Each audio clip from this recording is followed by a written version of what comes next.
Los astrónomos griegos pensaron también que la mejor manera de explicar los eclipses lunares era imaginando que ésta y el Sol ocupaban lados contrarios de la Tierra y que la sombra del planeta, proyectada por el Sol, caía sobre la Luna y la eclipsaba. Un eclipse solar es aparentemente el resultado de que la Luna pasa entre el Sol y el observador en la Tierra. Se han realizado simulaciones y pruebas que demuestran que los eclipses ocurren perfectamente en este modelo geocéntrico de Tierra plana.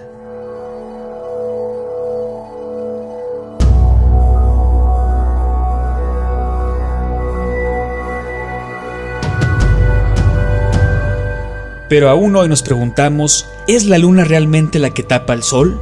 Ya que esta no se ve y no existe ninguna imagen real de eclipses desde el espacio, ni nada que lo demuestre.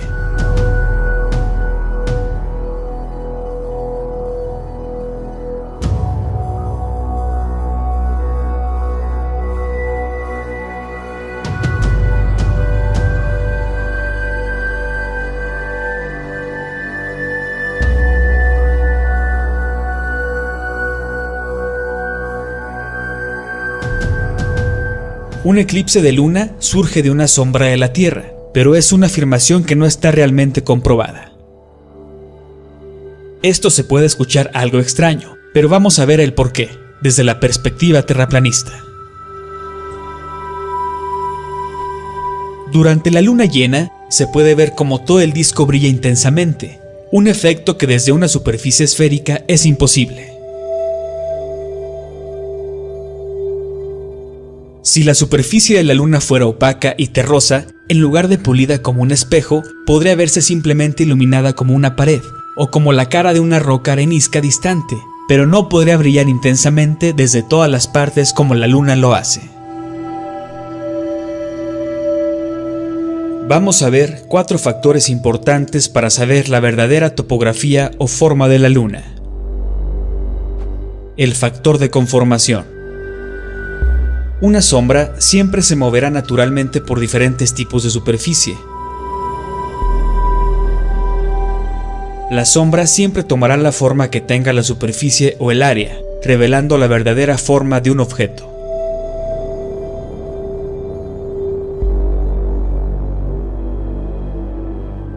Esto nunca pasa en la superficie de la Luna durante un eclipse.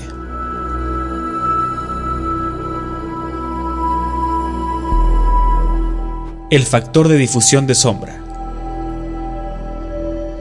En una esfera, la sombra es más difusa alrededor de la orilla. Es más nítida o definida en la porción que sobresale de la esfera.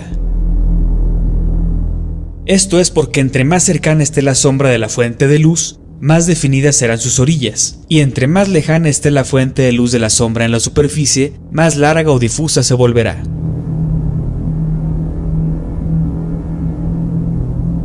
La sombra no solo sube y baja, se estira, se dobla con la superficie y se hace más nítida o difusa. Con estos 2 factores se puede saber la topografía o forma real de la Luna, pero también el siguiente factor es muy importante. El factor de onda sinusoide o sombra en forma de S. La Luna se supone que es una esfera. La sombra que se proyecta en ella también debe tomar las características de una esfera. Este factor crítico no aparece nunca en los eclipses de luna. La sombra en S se provoca cuando un objeto redondo, esférico o curvado pasa sobre una superficie esférica.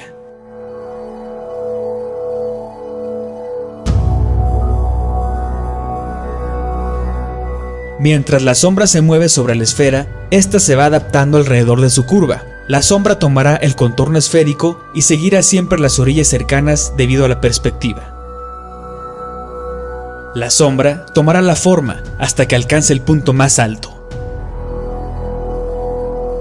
Mientras la sombra pasa el punto medio, se empieza a doblar de una manera curvada. Cuando una sombra se mueve a través de una esfera 3D, el centro o la parte cercana de la esfera para el observador es la más delgada. Entre más grande sea la esfera, más se notará el ángulo de su curvatura. Al final siempre se verá la curvatura. Cuando nosotros vemos cualquier eclipse lunar, no se ve esa curvatura, ni estiramiento, ni cambio en la nitidez de la sombra. De hecho, en cada eclipse de luna se ve como si hubiera un disco moviéndose a través de otro disco plano, como se ve en esta imagen. Mientras la sombra circular pasa sobre la luna, mantiene su forma circular todo el trayecto sin modificar su forma.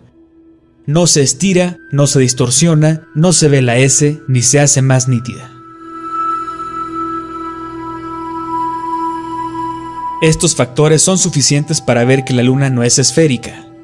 Pero falta un factor más para darnos cuenta de los alrededores de la luna, y ese es el factor de luz reflejada. Un reflector no se enfría cuando le da luz y calor. La luz reflejada debe ser del mismo color y propiedades que las del origen. Solo debe variar la intensidad o la cantidad. En la luna no pasa esto. Refleja de forma diferente y su luz no tiene calor. Al contrario, su luz se enfría. Se han hecho mediciones de temperatura que lo comprueban. Entre más cercano está otro objeto de una esfera, la luz que esté reflejando aparecerá.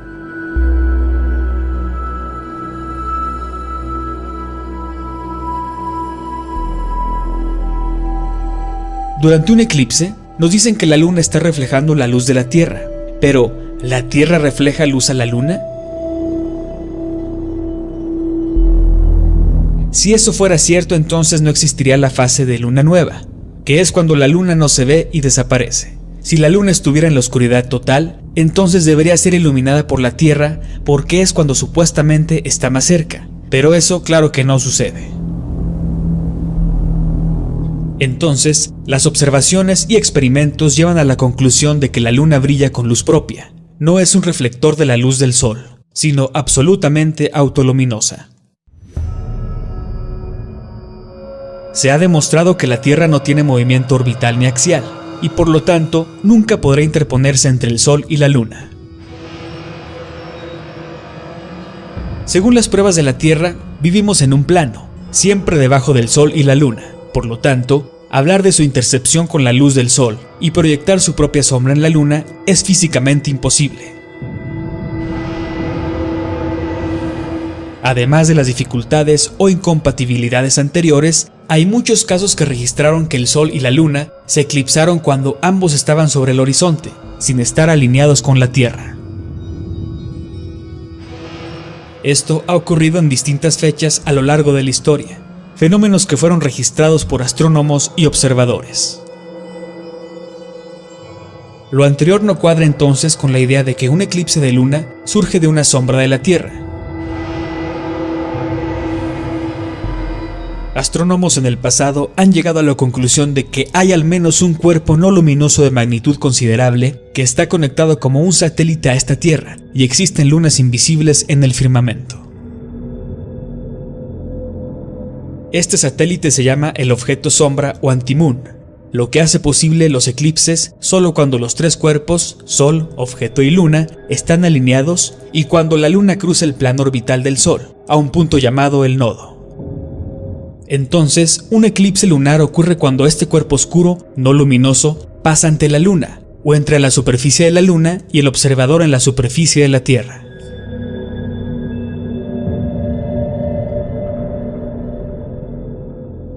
La existencia de cuerpos oscuros que giran alrededor de los objetos luminosos en el firmamento ha sido admitida por observadores prácticos desde las edades más tempranas, y que en nuestros días se ha acumulado una gran cantidad de evidencia sobre el tema, que los astrónomos están obligados a admitir que no solo existen cuerpos oscuros que ocasionalmente oscurecen las estrellas luminosas cuando están en conjunción, sino que existen cuerpos cósmicos de gran tamaño y que al menos uno está conectado como un satélite a esta Tierra.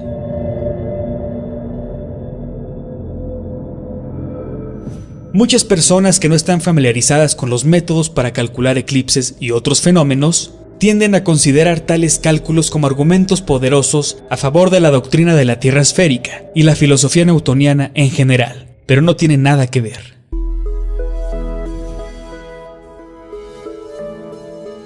No es difícil formarse una noción general del proceso de cálculo de los eclipses. Se puede concebir fácilmente mediante observaciones prolongadas sobre el Sol y la Luna. El eclipse lunar es un fenómeno que viene en patrones.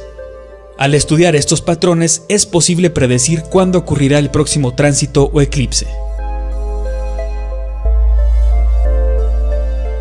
El astrónomo puede usar tablas históricas con algunas ecuaciones para predecir el tiempo, la magnitud y la duración de un eclipse futuro.